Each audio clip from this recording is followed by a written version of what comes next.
Yo guys, welcome back to another video on the channel, and today I'm going to show you guys how you can farm critical kills in Black Ops 7 Endgame. Quickly before we get into it though, if you are new around it, be sure to subscribe and channel notifications, turn on any more videos on the channel. If you do enjoy it, smash thumbs up, and if you've got any more questions, let me know in the comments below. Let's jump straight into it right now. Okay guys, so in Endgame, majority of the weapons are going to require 250 critical kills to get the first set of camos done before you move on to the special ones. And this is quite easy to do, but it can be a bit frustrating. However, I have found two places on the map where enemies are going to constantly spawn. You've got a tier 1 zone and a tier 3 zone, so depending on what sort of area you want to be in, if you're really high ranked, you've got a really high combat rating, you can jump into the tier 3. Even if you've got a high combat rating, you can just jump into tier 1 really. You're probably going to get a few more spawn in tier 3, but tier 1 is also pretty quick anyway. You are still going to kill a whole bunch of different enemies. And obviously with the weapon you're using, guys, you want to make it so it's very easy to control the recoil. You want to have an optic on it that's nice and easy to make sure you're definitely hitting those critical shots.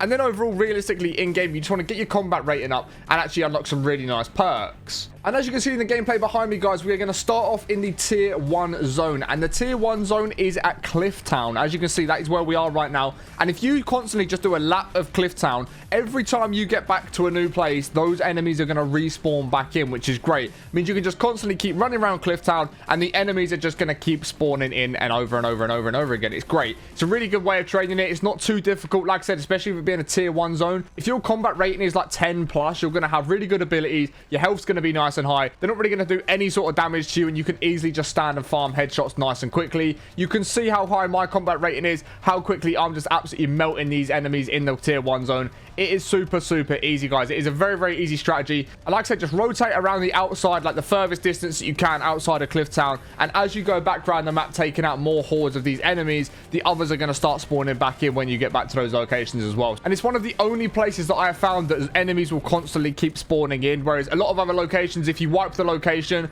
you're not going to have enemies spawn in, at least for another little while. Whereas, like I said, with Cliff Town, as soon as you've gone round it once, you're going to get everyone spawn back in, and you can just keep doing loops and loops and loops of it, and they are going to spawn in straight away. So as soon as you take out one load of them, move on to the next load, the others are going to start spawning back in already, and you're not going to have to wait loads of time. And then for the other location, guys, as you can see behind me right now in the gameplay, is the new location, and it's going to be in the tier 3 zone, and it is going to be up and around the forests by Hightown. So as you can see where Hightown is, we are just above it in the foresty hill area sort of there, and you are going to get a lot of these fears and mimics just constantly spawning in over and over and over again, guys. And if for whatever reason they're not spawning at one point, just quickly run away and run back to that same location, and they'll start spawning in again. But you should have a pretty consistent spawn. Just train them up, get your critical kills, and when you are training them, because you're going to train them to new locations, then you're going to force more to spawn in at those different areas. And then when you start running back to the area where you started again, they're all going to keep spawning in. Again, the thing with tier 3, they're going to eat a lot more bullets, they're going to take more damage to kill, so you definitely need to upgrade your weapon if you haven't already, and make sure your combat rating is nice and high.